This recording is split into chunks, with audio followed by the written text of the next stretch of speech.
Pay me, pay me, pay me my silver now. Pay me or go to jail. Pay me my silver now. Rotary.com. Been off for a few days celebrating my wife's birthday. Happy birthday, Amy.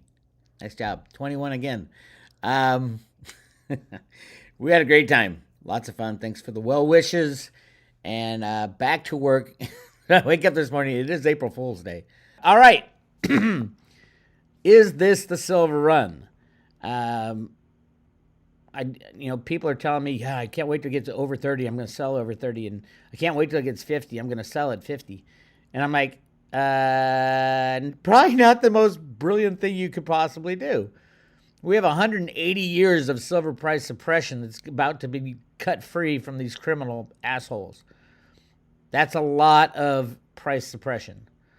The gold-silver ratio is up at 85 to 1, something like that. It should be about 3 to 1, maybe 1 to 1. And when it gets into the frenzy, I'm thinking 1 to 10, meaning 1 ounce of silver will buy you 10 ounces of gold. And you might think, oh, Bix, you're crazy. The only reason you'd think that is because you're looking at the price of silver in the past 180 years versus the price of gold. The price has been rigged for 180 years. Price suppressed for 180 years. Everything else, when you look at the price of silver to the price of gold, is screaming at silver-gold ratio below 10, obviously. There's about 1 ounce of each on the planet that will be possible to come back into the market. The rest is gone.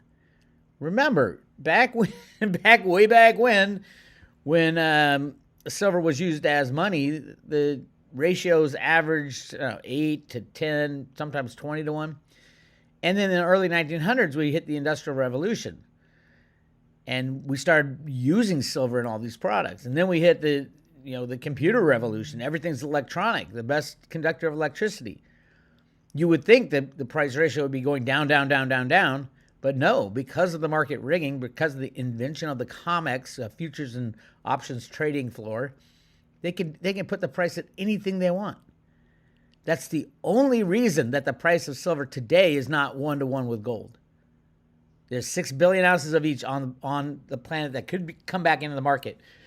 Gold can come back really easily because when I heard it's closer to 7 billion ounces now. That's how long I've been in this game. They mine a lot of gold all the time. And what happens to the gold? They stick it back in a vault. Silver, on the other hand, is gobbled up, used up, and thrown away. Believe it or not, it is the most shocking thing. And the only reason that happens is because of the price suppression. So even if we go back 100 years when the gold-silver ratio was, say 15 to 1, that made sense with the above-ground stocks of gold and silver. There was about 15 times as much silver as there was gold. Now that's flipped because we're consuming it. So the true gold-silver ratio is either, one, the amount of above-ground stocks, which should be 1 to 1, or the amount coming out of the ground used as money. Because right now it's coming out of the ground at 7 to 1, but as of last year, 100% of the mining of silver is used up in industrial consumption, and that is not going to change. So that gets us back to 1 to 1, or even 1 to 10, where 10 ounces of gold buys you 1 ounce of silver. And where are we today? 85 to 1, which makes no sense at all. That is what you need to think about when you're thinking about, should I sell my silver at $30? Should I sell my silver at $50? Should I sell my silver at $100? Should I sell my silver at $1,000? I don't care about the price. You shouldn't care about the price. If you sell your silver at $30, good on you. You made a couple bucks. If you sell your silver at $50, you're missing the biggest move in the history of moves. Because, just think of the technical traders. Is there any resistance after $50? None.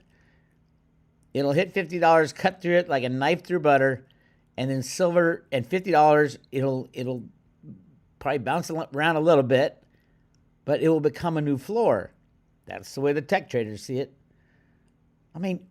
Think about it. Silver was $50 in 1980. How many fiat monetary inventions were made? All those derivatives, those are monetary instruments. all that should be judged against how much silver is on the planet. So yes, I do. Cliff High's prediction of silver going unobtainium.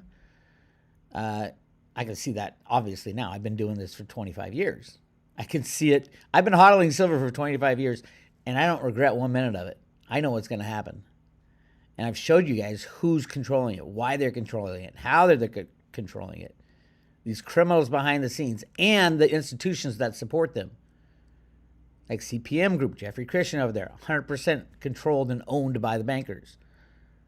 The Silver Institute and Metals Focus, we're trying to break them out of their control, but they're going stubbornly, shall we say. We'll find out on the 17th when they report supposedly now, after hearing the chairman of the board of the Silver Institute say, oh, we had 300 million ounces used in solar last year. Holy crap. Massive admission, a year and a half too late, but massive admission. And now the report is going to have to reflect that. And if not, they're going to have to explain. Oh, by the way, it's not 300. It's probably 350 to 4. I'm using 350 million because they made massive amounts of silver that they threw in warehouses. Of solar panels they threw in warehouses that used silver last year. But there's different ways you can judge how much silver was used. You can judge it by how many watts of silver were installed. 443 was the total for 2023 gigawatts. Right there is about 300 million ounces, not counting the extra that is bulging out of inventories. I'll get to that in a second. Anyway, yes, gold, silver will see a little resistance at 30. Would I sell? No, like I said, you're not waiting for the price to do something. You're waiting for the end of price manipulation. And that will end when the COMEX shuts down, and that will also destroy the banking cabal. So I can't even express to you. You won't know the price of silver for probably months and months. You won't even know the price of silver. When the COMEX shuts down, we have a massive derivative problem. $2 quadrillion in derivatives about to destroy and wipe clean the entire financial system. There is nowhere you can be safe. The FDIC doesn't have any money. They barely have enough to bail out one bank, much less the entire system. And then who's going to bail out the derivative losers? The largest derivative U.S. bank, and maybe the largest derivative player in the world, is JP Chase. The senior management of JP Chase is knee-deep in Epstein. What's going to happen when that goes down? I can't think of a worse bank to be involved with than JP Chase. They will take out every bank on the planet, every savings and loan, every credit union. Everybody is playing the game. So yes, silver's up 50 cents. Big deal. Big whoop. Like Cliff said, we're going to have dollar days, $5 days, $10 days, $20 days, and then the COMEX will shut down. And say, oh yeah, we're just, today or yesterday, they increased margins. When they do that, it means they're in high stress. CME raised gold margins by 6.8% and silver margins by 11.8%. The CME, they own the COMEX, and the CFTC, who's the regulator, collude together to try and assist the market riggers. Try their best. I would say that Janet Yellen is the number one market rigger right now through the Exchange Stabilization Fund. Anyway, so yeah, gold and silver are rocking. So here's where we are when you're thinking about, oh, are they going to slam it again? Are the commercials going to slam it again? Look how far it has risen above where the commercials slam. This would take quite a bit of metal. Remember, the only reason to slam the price of silver is to close out shorts, meaning somebody else is going to have to buy it off you. Who in their right mind would go short silver? Even the dealers who are trying to hedge their inventory, I would stay away from the COMEX for a while. Just sit with it. Stop hedging. Stop selling your silver. Hang on to it. Truthfully, that's the point we're going to get to. You're not going to be able to call up Miles Franklin and say, give me my silver. You're not going to be able to call up your local dealer. You're not going to be able to drive over there. The price will be too volatile. No one will know the price when the COMEX goes haywire. So get your physical silver. Get it in your own possession now. buy from inventory right now. Do not say, oh, yeah, we'll get you your Silver Eagles in 3 weeks. No. If you got somebody you trust. Let's talk about the U.S. Mint. Another gigantic screw-up from probably one of the most important institutions going forward after the crash, the U.S. Mint, if you're American. Not meeting demand, making coins to meet demand, purposefully stopping Silver Eagle sales. The reason I'm saying all this is they've stopped Silver Eagle sales. They haven't posted one Silver Eagle sale in over a month. They have stopped selling Silver Eagles, again, completely against the law. And that is, I'll guarantee you, a mandate from Ventures Gibson. Who's Ventures Gibson's boss? None other than Janet Yellen, U.S. Treasury Secretary. I met Janet Yellen back in the 90s. Not impressive at all. A yes girl. Okay, here's what Yellen's doing. Yellen is pissing off China now. Why? Because she's going to the Chinese and saying, stop making solar panels. Stop making electric cars. You're using too much silver. You have to stop. That last line I threw in there. That first 2 lines, that is what Yellen is going to China for. They met in Anchorage, Alaska, first of all, and now she's going directly to China to beg. Nailed it. Absolutely nailed it. Yellen launches contentious meetings on Chinese excess production threat. Look at this. U.S. wouldn't rule out trade barriers for photovoltaics in face of Chinese overcapacity. The U.S. Secretary of the Treasury, Janet Yellen, has said the U.S., quote, wouldn't want to rule out protective trade measures to combat the overcapacity of solar photovoltaics and energy storage manufacturing in China. Speaking in Anchorage, Alaska, ahead of a meeting with the Vice Premier of China, He Lifeng, Janet Yellen said that the Biden administration, quote, takes resiliency of supply chains seriously and that trade and investment with China needs to be on an even playing level. Asked if the U.S. would impose trade barriers to combat overcapacity for clean energy manufacturing in China, she said, we are trying to nurture an industry, for example, solar cells, electric batteries, electric vehicles, and these are actually all areas where we think that massive investment in China is creating some overcapacity. China's just saying, take that, America. So that's what this is about. The criminal Western banking market riggers are in trouble. The rest of the world has found out the con. And the rest of the world is saying, it's time to end it. And it is not a coincidence that it is happening right before one of the most contentious elections probably in U.S. history.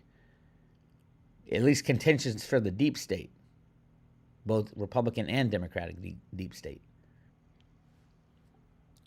You know, I've been doing this stuff a long time. There's certain investments that I've just narrowed down to must-have type of stuff.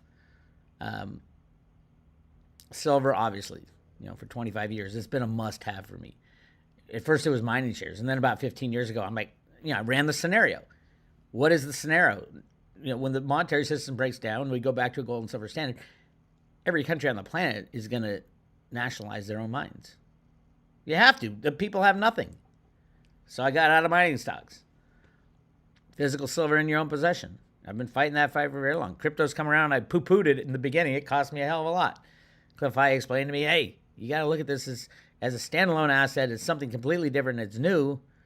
But, remember when Katie Couric, she said on Good Morning America, they'd just come out with email. And she says, mail over the internet, intranet? How can you put mail through the wires? It was just a classic. And you look back now and it's like, what an idiot. 10 years from now, we're going to look back at people who halfway poo-pooed cryptos and say, oh my God, what idiots. A standalone asset with no third-party risk? That's massive. You cannot stop. You have to be proactive. Cliff High, if you're static, you're going to die. You're going to die. You have to be moving around. You have to be thinking and changing and adapting. And everything 5 years from now is going to be completely different than what it is right now. Completely different. And if you sit there and you stay and say, "Oh, I am a Bitcoin maximalist," you will lose badly, because that may change too. Everything is changing. Hyper novelty.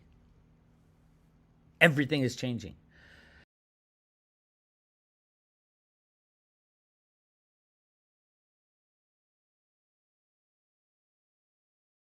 And there's a video. Everybody sent me this video on tracking devices in the new Silver Eagle, and some people are saying it tracks back to me. I'm the first guy who discovered it. Um, as far as I know, now this gets a little complicated, because when you open a box of Silver Eagles, I mean, after the mint gets rid of it, it goes out the doors. You can do anything you want to it. But here's what people had sent me. So, guy, 365 Days of Silver, heard it from somebody else and said, "Oh my God, there's tracking devices in it, in the coins, and there's tracking devices in the boxes." The thing I said is that you can identify, there's an identifier, can be an identifier on every single piece of metal on the planet. Individual pieces of metals. It's like a DNA of silver. If you take a microscope and go down deep enough, you're going to see the crystalline structure. You can even get really deep and see every single Silver Eagle is different. And if you can measure it some way, like Honeywell invented a way to measure the crystalline difference in metal, and you can apply that to a coin. So at the U.S. Mint, if they want to, say, track coins with an identifier on the coin that can be read at a bank to certify that it's official, this is or a bank or anywhere.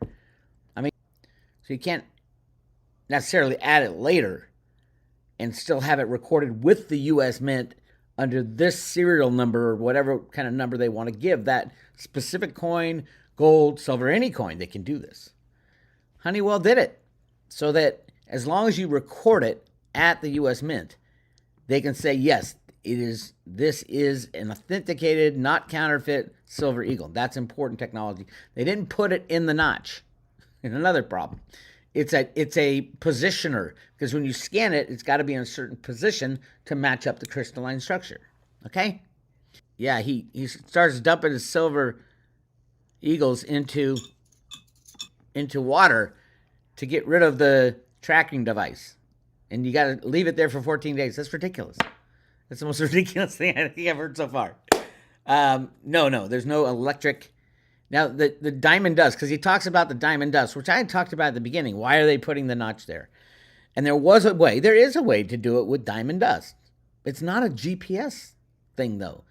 It's not, you can't track diamond dust. It's like a QR code reader. Like you go to it's a barcode. You can go to the store and scan your barcode. That's what the diamond dust stuff does. Here's the company. As a matter of fact, here's a coin with this identifier number on it. You guys just saw my identifier for this coin. And this is cool. I guess, I think a customer knew a guy who's part of the company, or he's part of the company. And they scratch off a little back here, and then they put the diamond dust identifier. And they put that identifier that could be scanned on this Silver Eagle. It's not a GPS tracking system. Don't dump your Type 2 Eagles for previous Eagles. It's crazy. Come on, people. You're going to lose money on commissions. So don't dump your Silver Eagles into water. There's no tracking device. Now, here's the thing, though. And to prove his theory and show the tracking device, he lifts up the box, and there is a tracking device under the box. And I'm like, what the hell is that?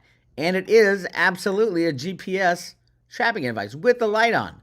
Now, it could be there for several reasons. One, they could be tracking where it's shipping.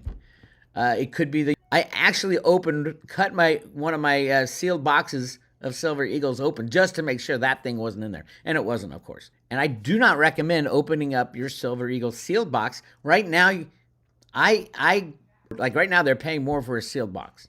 Some people are, which is great because they think, oh, it has the U.S. Mint on it. Well, this is another part I want to talk about. The problem is that at some point, and this might be that point, people are going to lose trust in everything, in sealed boxes. So you're going to have to check all your sealed boxes, pull your coins out at some point. I'm not saying that's happening now. You could probably still get a premium for a sealed box. A sealed box means it's strapped by the U.S. Mint. They have these straps that go on. It says the U.S. Mint on them. It's just an identifier. And that would work in the Silver Eagle program, but they didn't decide to use that because David Ryder, the head of the Mint at the time, a true patriot, before that had worked for Honeywell and developed a way to identify coins. It's literally an anti-counterproofing perfect thing for what we're moving into, not where we are right now. Okay? I hope that makes everybody... And here it is, Authentication Solutions from Honeywell. They talk about it right here. These detectors are available as standalone or original equipment manufacturers. They can also be designed to retrofit into banknotes or coin sorting equipment, paper manufacturing lines, and hand. I mean, you can literally, and you can do it with a scanner on the Honeywell. But it's for the metal. It scans the crystalline structure of each coin. There's no stamp on it. There's no GPS on it. It looks at, if you take a microscope and you like dive into a coin and look really deeply into a coin, you're going to find a different, every coin has a different structure. This is Big Square. I'll talk to you later.